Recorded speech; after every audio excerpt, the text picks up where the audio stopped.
የኢትዮጵያ የፖለቲካ አየር በአስፈሪ ውጥረት ታፍኗል። የመጪው ምርጫ ዜና ተስፋ ሳይሆን የከፍተኛ ስጋት ምንጭ ሆኗል። ኢትዮጵያ በማንኛውም ሰዓት ሊፈነዳ በተዘጋጀ የፖለቲካ ፈንጂ ላይ ተቀምጣለች። መንግስት የምርጫ ዝግጅቱን ወደ ኋላ እንደማይል አስታውቋል። የፋኖ ኃይሎች ደግሞ ይህንን ሂደት የህልውና አደጋ ብለው ፈርጀውታል። ትናንት ማምሻውን ያወጡት ማስጠንቀቂያ እጅግ አስደንጋጭና ከባድ ነው። ማንም ከዚህ አስፈሪ ዛቻ ነጻ መሆን አይችልም። የፖለቲካ ፓርቲዎች በከባድ አጣብቂኝ ውስጥ ወድቀዋል። ምርጫ አስፈጻሚዎችና ሚዲያዎች በሁለት ስለት መሃል ቆመዋል። ይህ ምርጫ የሀገሪቷን ዕጣ ፈንታ ወዴት ያመራዋል? የሁለቱ ኃይሎች ፊት ለፊት መጋጨት የማይቀር መሆኑን እያመላከተ ነው። እርምጃ እንወስዳለን የሚለው የፋኖ ኃይሎች ዛጃ ከቃላት ያለፈ ትርጉም ያለው ይመስላል።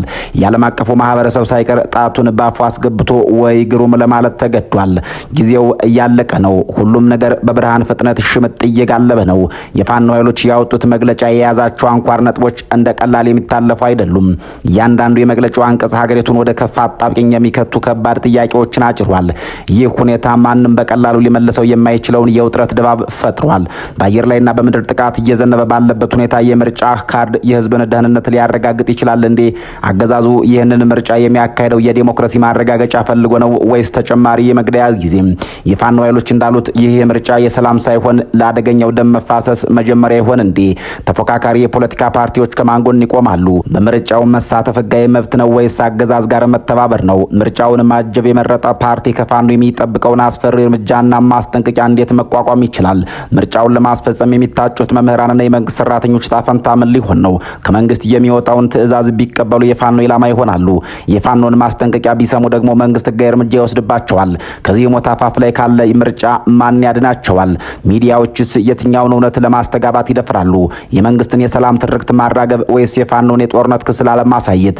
በሁለት ሰዓት መሃል ሆነው የገለልተኛነት ሚዛን ማስጠበቅ ሲቻላቸው ይሆን? በሀገሪቱ ያሉት ሌሎች ጸረ ሰላም ኃይሎች የፋኖን ጥምረት ጥሪ ሊቀበሉት ይሆን? ምርጫውን ለማክሸፍ በሚደረገው ጥረት ሁሉም አንድ ላይ ቢሰለፉስ? የኢትዮጵያ የፖለቲካ ምህዳር ወደ ተቀናጀና አጠቃላይ የትጥቅ አመጽ እያመራ ይሆን? ዓለም አቀፉ ማህበረሰብ ይህንን ደም አፋሳሽ ሊሆን የሚችል ምርጫ በዝምታ ያልፈዋል ወይስ ጣልቃ ይገባል? የፋኖን የሽግግር መንግስት ጥያቄ እስከ ቁም ነገር ይቆጥረዋል ወይ?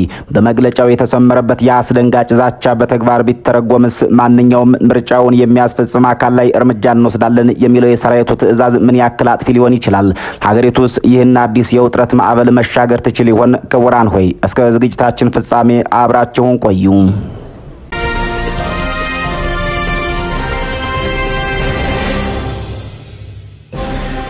ህዝባችንን ለተጨማሪ ጥቃት አሳልፎ የሚሰጥን ማንኛውም አካል አንታገስም።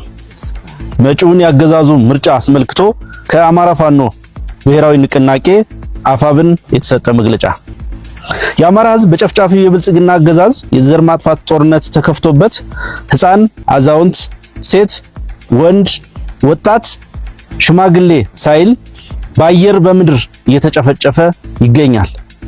የአማራ ህዝብም ሊያጠፋው ከመጣው አረመኔ አገዛዝ ራሱን የመከላከል ከፍተኛ ተጋድሎ እያደረገ በድል እየገሰገሰ ነው። በመላ ሀገሪቱ የታቀደው ሀገር አቀፍ ምርጫ እጅግ አደገኛና ከባድ ፈተና ተደቅኖበታል። የጦር መሳሪያ ድምጾች የምርጫ ካርዶችን ድምጽ ሊያፍኑ እንደሚችሉ ከፍተኛ ስጋቶች በርትተዋል። በአማራ ክልል የሚንቀሳቀሱት የፋኖ ታጣቂዎች ምርጫውን ሙሉ በሙሉ እንደማይቀበሉት አስታውቀዋል። ይህ ውሳኔ በሀገሪቱ የፖለቲካና የሰላም ጉዞ ላይ ትልቅ ጥላን አጥልቷል። ይህ ዘገባ የአማራ ፋኖ ብሔራዊ ንቅናቄ አፋብን የቅርብ ጊዜ መግለጫ ላይ ተንተርሶ የተዘጋጀ ነው። መግለጫው በሀገሪቱ ያለውን ፖለቲካዊና ወታደራዊ ውጥረት ፍንትው አድርጎ ያሳያል። ይሁንና ጉዳዩን ከተለያየ አቅጣጫ መመልከት ሚዛናዊ ግንዛቤ ለመፍጠር ይረዳል። በሀገሪቱ ያለው ግጭትና የምርጫ ዝግጅት አብሮ ሊሄዱ ይችሉ ይሆን? የፋኖ ኃይሎች ያወጡት መግለጫ በዋናነት መጪውን ምርጫ ውድቅ የሚያደርግ ነው። ምርጫው በክልሉ ካለው የጸጥታ መደፍረስ ጋር በፍጹም እንደማይገጣጠም አበክረው ገልጸዋል። በመላው አማራ ክልል አሁን ድረስ ከባድ ውጊያዎች እየተካሄዱ መሆናቸው ይታወቃል። በዚህ የጦርነት ድባብ ውስጥ ምርጫ ማካሄድ ተቀባይነት እንደሌለው ታጣቂዎቹ አስረድተዋል። በመግለጫው ላይ መንግስት በክልሉ ከፍተኛ ሰብአዊ ጉዳት እያደረሰ መሆኑም ተጠቅሷል። የድሮንና የከባድ መሳሪያ ጥቃቶች ሰላማዊ ሰዎችን ህይወት እየቀጠፉ ናቸው ተብሏል። መንግስትም በበኩሉ እርምጃው የህግ ማስከበር ዘመቻ አካል መሆኑን በተደጋጋሚ የሚገልጸው ነጥብ ነው። ይህ የሁለቱ ወገኖች የሰላ ልዩነት ችግሩን ይበልጥ አወሳስቦታል። ታጣቂዎቹ ምርጫውን መንግስት የስልጣን ዘመኑን ለማራዘም የሚጠበቅበት ስልት ነው ይሉታል። ህዝቡ የህልውና አደጋ በተጋረጠበት ወቅት ምርጫ ማካሄድ ፖለቲካዊ ቅቡልነት አይኖረውም ብለዋል። በዚህም ምክንያት ሂደቱን ለማስተጓጉልና ላለመቀበል ጽኑ አቋም ወስደዋል። ይህ አቋማቸው በመንግስትና በታጣቂዎች መካከል ያለውን ልዩነት አስፍቶታል። ተፎካካሪ የፖለቲካ ፓርቲዎች ፓርቲዎች እጅግ ፈታኝ በሆነ ምርጫ ውስጥ ወድቀዋል። በአንድ በኩል ሰላማዊና ዲሞክራሲያዊ የትግል መስመራቸውን ማስቀጠል ይፈልጋሉ። በሌላ በኩል ደግሞ በጦርነት ቀጠና ውስጥ የምርጫ ቀስቀሳ ማድረግ ፈጽሞ አይችሉም። ይህ ሁኔታ ፓርቲዎቹን በሁለት ቢላዋ መካከል እንዲቆሙ አድርጓቸዋል። የፋኖ ኃይሎች ለፖለቲካ ፓርቲዎች ጥብቅ የሆነ ማሳሰቢያን አስተላልፈዋል። ምርጫውን ማጀብና እውቅና መስጠት ከመንግስት ጋር እንደ መተባበር ይቆጠራል ብለዋል። ከዚህ የፖለቲካ ሂደት ራሳቸውን እንዲያገሉና ምርጫውን እንዲያወግዙ ጠይቀዋል። ይህን ሳያደርጉ ቢቀሩ ግን ጠንካራ ተቃውሞ እንደሚገጥማቸው አስጠንቅቀዋል። ፓርቲዎቹ በበኩላቸው የህዝብን ድምጽ ላለማሰማት ምርጫው ብቸኛ መድረክ ነው ብለው ሊያስቡ ይችላሉ። ነገር ግን በነጻነት መንቀሳቀስ በማይቻልበት ሁኔታ ውስጥ ምርጫው ፍትሃዊ ይሆናል የሚለው አጠያያቂ ነው። መንግስት ደግሞ ሁሉም አካላት በሰላማዊ መንገድ በምርጫው እንዲሳተፉ ጥሪ እያቀረበ ነው። ይህ የሶስትዮሽ ፍላጎት መጣረስ የፖለቲካ ምህዳሩን ይበልጥ አጥቦታል። በአማራ ክልል የሚኖረው ህዝብ ላለፉት ተከታታይ ዓመታት በከፍተኛ መከራና ስቃይ ውስጥ አልፏል። በእርግጥ የአማራ ህዝብ በመላ ሀገሪቷ በከፍተኛ መከራና ችግር ውስጥ እያለፈ ያለ ህዝብ ነው። ጦርነት፣ መፈናቀልና የኢኮኖሚ ድቀት የዕለት ተዕለት ዕጣ ፈንታው ሆነዋል። ህዝቡ መሰረታዊ የሰላምና የደህንነት ጥያቄዎችን በተደጋጋሚ እያነሳ ይገኛል። በዚህ ጭንቀት ውስጥ ሆኖ ወደ መተላለቅ መሄድ ለህዝቡ ቅድሚያ የሚሰጠው ጉዳይ አይደለም። የታጣቂዎቹ መግለጫ ህዝቡን ይህንን ምርጫው ጉዞ የትግሉ አካል እንዲሆን ይጠይቃል። መንግስት በበኩሉ ህዝቡ መሪዎቹን መምረጥ ህገ መንግስታዊ መብቱ ነው ይላል። ህዝቡ ግን በሁለት ፋይሎች መካከል ተጭኖ ግራ መጋባት ውስጥ ወድቋል። ሰላም በሌለበት አካባቢ ዲሞክራሲያዊ መብትን መጠቀም በተግባር እጅግ ከባድ ነገር ነው። የታጣቂዎቹ ማሳሰቢያም ህዝቡ በማንኛውም የምርጫ እንቅስቃሴ ውስጥ እንዳይሳተፍ የሚከለክል ነው። ሰላምና ምርጫ እንደ ውሃና ዘይት ናቸው። ተቀላቅለው አንድ ሊሆኑ አይችሉም። ሰላም በሌለበት አካባቢ ዲሞክራሲያዊ መብትን መጠቀም በተግባር እጅግ ከባድ ነው የሚለው ሐሳብ መሬት ላይ ያለውን መራራ እውነት የሚያንጸባርቅ ነው። ምርጫው በባህሪው ከፍተኛ የሰዎችና የቁሳቁስ እንቅስቃሴን የሚጠይቅ ሂደት ነው። የድምጽ መስጫ ወረቀቶች፣ ኮረጆዎችና የምዝገባ ሰነዶች ከማዕከል እስከ ቀበሌ መጓጓዝ አለባቸው። በአሁኑ ወቅት ግን በአማራ ክልል አብዛኛው አውራ ጎዳናዎችና የገጠር መንገዶች የነቀ የጦርነት ቀጠናዎች ናቸው። በተጨማሪም የፖለቲካ ፓርቲዎች አማራጭ ሀሳባቸውን ለህዝብ ለማቅረብ አደባባይ መውጣት አይችሉም። ትላልቅ ህዝባዊ ስብሰባዎችን ማካሄዱ ቀርቶ ከቦታ ቦታ መንቀሳቀስ እጅግ አደገኛ ሆኗል። የከባድ መሳሪያ ድምጽ በሚሰማበትና መንገዶች በጸጥታ ኃይሎችና በታጣቂዎች በተያዙበት ሁኔታ የምርጫ ሎጂስቲክስን ማሳለጥ በተግባር የማይቻል ነው። የፋኖ ኃይሎች ምርጫውን በሚያጅቡና በሚሳተፉ አካላት ላይ እርምጃ እንወስዳለን ማለታቸው በቀጥታ በህዝቡ ስነ ልቦና ላይ ያነጣጠረ ነው። ምርጫ ጣቢያ ሄዶ ድምጽ መስጠት የዲሞክራሲ መብት መሆኑ ቀርቶ አሁን ላይ የሞት ሪስክ ሆኗል። የትኛውም ዜጋ የፖለቲካ መብቱን ለመጠቀም ሲል የራሱንና የቤተሰቡን ደህንነት አደጋ ላይ አይጥልም። ታጣቂዎቹ ህዝቡ በየትኛውም የምርጫ እንቅስቃሴ ውስጥ እንዳይሳተፍ አግደዋል። ይህ ማለት አንድ ተራ ነዋሪ በምርጫ ጣቢያ አካባቢ ቢገኝ እንኳን እንደ ጠላት ሊፈረጅ ይችላል እንደማለት ነው። በዚህ አስፈሪ የውጥረት ድባብ ውስጥ የህዝቡ ቀዳሚ ምርጫ ዲሞክራሲ ሳይሆን በህይወት መትረፍ ነው። የፍርሃት ቆፈን ባለበት ማህበረሰብ ውስጥ ነጻ ምርጫ ማካሄድ ዘበት ነው። ይህንን ምርጫ ይበልጥ ውስብስብ የሚያደርገው የምርጫ አስፈጻሚዎች ጉዳይ ነው። በየትኛውም ምርጫ ጣቢያዎች የሚያስተዳድሩት የየአካባቢ መምህራንና የመንግስት ሰራተኞች ናቸው። መንግስት እነዚህን ሰራተኞች ስራቸውን እንዲሰሩ አጥብቆ ያዛል። ይህን ባያደርጉ ከስራቸው የመባረርና የህግ ተጠያቂነት ይጠበቅባቸዋል። በተቃራኒው ደግሞ የፋኖ መግለጫ እነዚህን ሰራተኞች በስም ጠቅሶ አስጠንቅቋል። ሂደቱን ለማስፈጸም የሚሞክር ማንኛውም ሰራተኛ ላይ እርምጃ እንደሚወሰድበት ተነግሯል። ይህ ሁኔታ ምስኪኑን የመንግስት ሰራተኛ በሁለት ገዳይ ኃይሎች መሃል ቆልፎታል። ሰራተኛው ከመንግስት እስርና ከታጣቂዎች ጥቃት አንዱን እንዲመርጥ ተገዷል። ይህ ደግሞ የምርጫውን ተቋማዊ መሰረት የሚያፈርሰው ነው።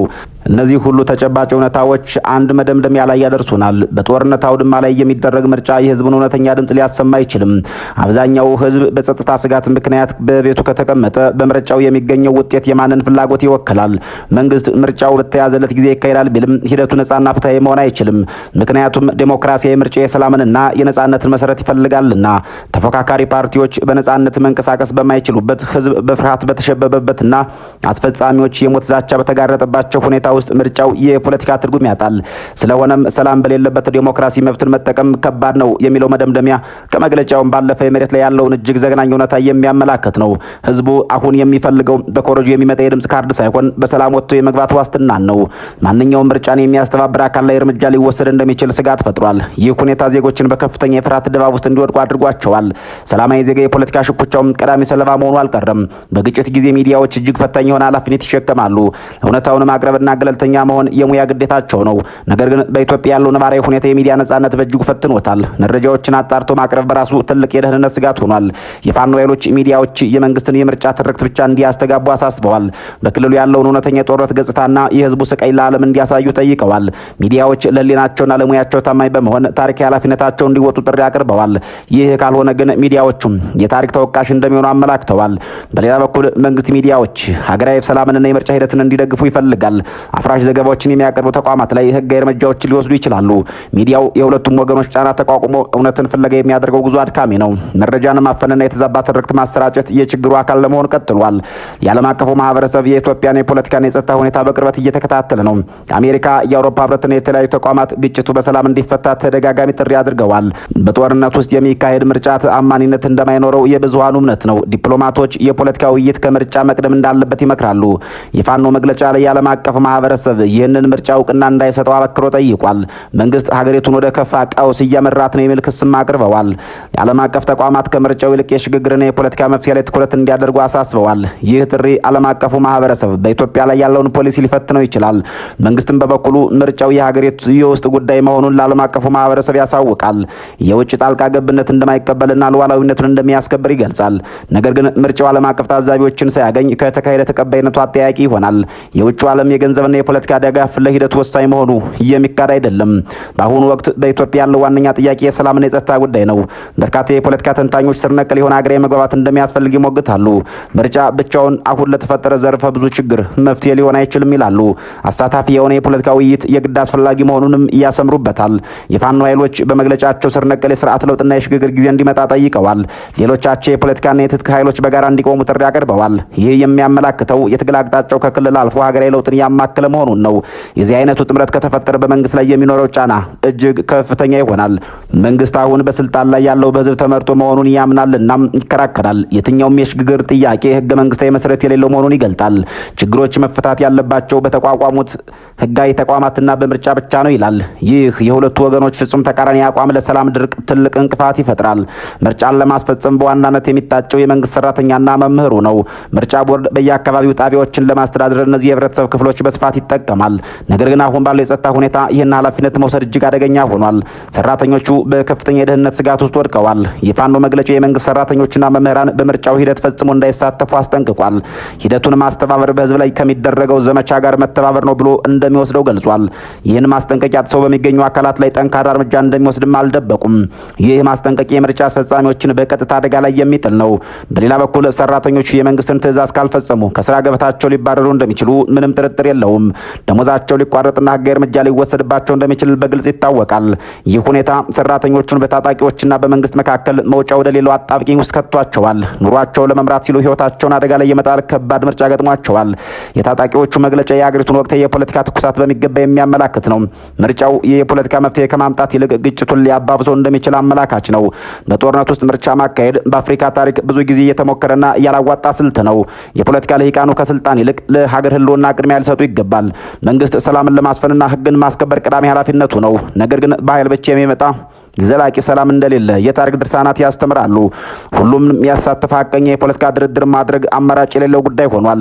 ምርጫው የዲሞክራሲ ማሳያ መሆኑ ቀርቶ የፖለቲካ ቁማር መጫወቻ መሆን የለበትም። የፋኖ ኃይሎችም ቢሆኑ የሚያነሷቸው ጥያቄዎች ሰላማዊ መፍትሄ እንዲያገኙ መንገዶችን ክፍት ማድረግ አለባቸው። የጦርነት ቀጣይነት በመጨረሻ የሚጎዳው የቆመለትን ህዝብ መሆኑን መረዳት ያሻል። ተቋማትን ማፍረስና ሰራተኞችን ማጥቃት የህዝብን ኑሮ ይበልጥ መስቀልቅል ውስጥ ያስገባዋል። ሁለቱም ወገኖች ከጥፋት መንገድ ተመልሰው ወደ ጠረጴዛ ዙሪያ መምጣት አለባቸው የሚሉ አስተያየቶች ተበራክተዋል። በአጠቃላይ ሲታይ የኢትዮጵያ ምርጫ የሰላም በር ወይስ የግጭት ማባባሻ የሚለው አነጋጋሪ ሆኗል። የአማራ ፋኖ ያወጣው መግለጫ የምርጫውን ተአማኒነትና አፈጻጸም ክፉኛ ይፈትነዋል። ህዝቡ በተኩስና በድምጽ መስጫ ካርዶች መካከል ተወጥሮ ይገኛል። የፖለቲካ ፓርቲዎች፣ ሚዲያዎችና የዓለም አቀፉ ማህበረሰብ ትልቅ ፈተና ውስጥ ናቸው። የሀገሪቱ የፖለቲካ ዕጣ ፈንታ በሁለቱም ወገኖች ጤናማ ውሳኔ ላይ የተመሰረተ ይሆናል። ዘላቂ መፍትሄ የጠመንጃ ፈሙስ ሳይሆን እውነተኛ ሀገራዊ መግባባት ነው የሚሉትም አያሌ ሆነዋል።